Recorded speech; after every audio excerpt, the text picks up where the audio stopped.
are back with comedian David Boyle, and I'm quitting alcohol.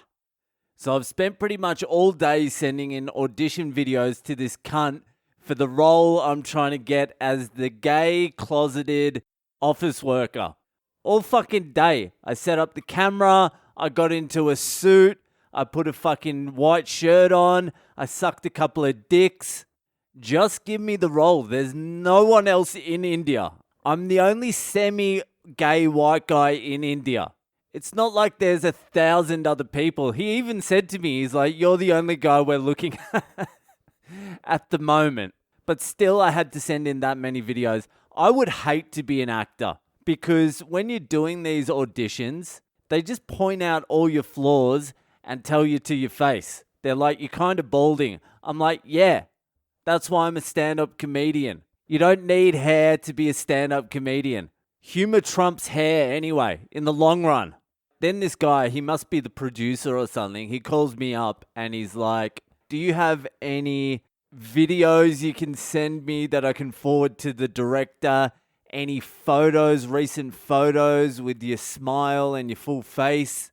I'm like, it's all on Instagram. Just look on Instagram. Everything you need is on there. I've posted a bunch of shit lately. He's like, is it recent stuff? I'm like, yeah, it's recent stuff. He's like, because the director's looking for something pretty... I'll forward you the messages the director has sent me and you have a read of them. So he forwards me the messages the director sent him and the director's like, yeah, can we get some more photos? Can we get him to send in a photo with a broad smile? Because I'm looking at some of his photos and he's got a weird smile. It's a very strange smile. Can you just get him to send in another photo of his smile just to double check? I'm like, what? My fucking smile's fucked? That is my go-to. Just a little bit of fucking half lip action, send out a little bit of teeth. People don't know whether it's a full smile or just a cheeky, devilish smile. It's a good smile. It's a winner, this smile. And then I message him back just going, can you just use the stuff off Instagram? And he's like, can you just send me a selfie? Just send me a selfie with a big smile. Just a big smile.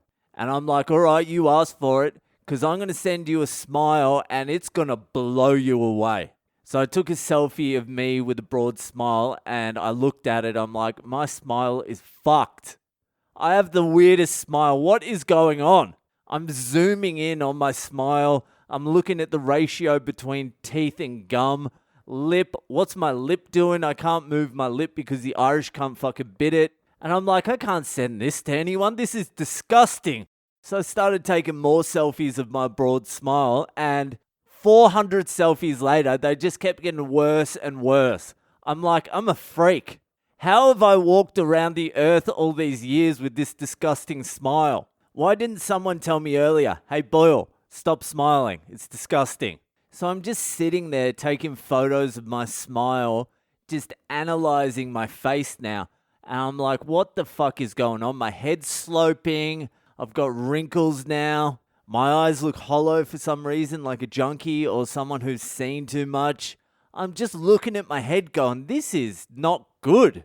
I've been rocking around the streets thinking I'm hot shit, thinking I'm like a 9.75, and now I'm taking these selfies and I'm like, I'm fucking only like a 9.2. And the more you look at yourself, you're like, what the fuck? Who the fuck am I? You start noticing all these things you've never noticed before. You're like, why are my fucking eyebrows like blonde? Do I need to dye my eyebrows? Do I need to get my eyebrows shaped? I could definitely use some plastic surgery, that's for sure. It is fucked. It would be fucked putting yourself out there as like someone who's good looking that trades off their looks and just having people judge your fucking head. That is not a healthy thing to be doing with your life. Fuck that. It's actually funny because lately I started looking at people's heads again. Like a couple of weeks back, I just started staring at people's heads.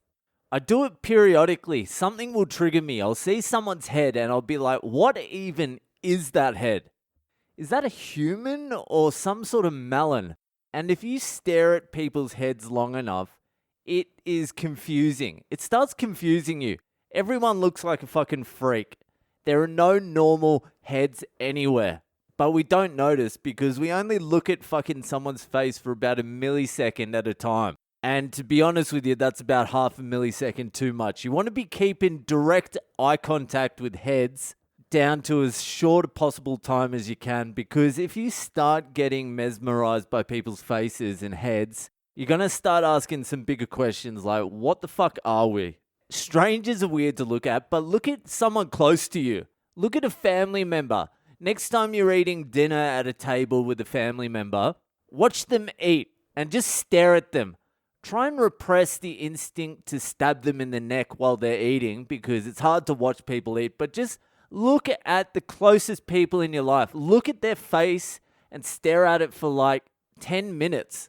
You'll be like, I don't know a single fucking thing about that whatever the fuck it is sitting across from me, jamming a fork of steak into their mouth. So I'm just glad I chose comedy, because if people hate me, they hate me because of who I am as a person, not what I look like. They have a reason to hate me, not just because I have some fucking weird eye twitch. And after all this has been like an ongoing thing for like 6 or 7 hours today. After all this, I still don't even know if I have the part as the gay office worker. I don't know if my weird smile has ruled me out or not. It's cold. It's cold. It's cold-blooded, that acting world. Fuck that. I'd be taking that many fucking Valiums if I was in Hollywood, and I would not be smiling at all. I would just be taking Valiums during the day and meth at night. Hollywood would have chewed me up and spat me out. I'd be living in Skid Row with full-blown schizophrenia, just thinking people are looking at my weird smile all the time. That's what would have happened to me if I tried to make it in LA. So because I was doing that today, I wasn't able to do a science or a history or an uninformed or a conspiracy theory for you today. But I will be back next week. That's it for tonight, and I will see you the fuck later.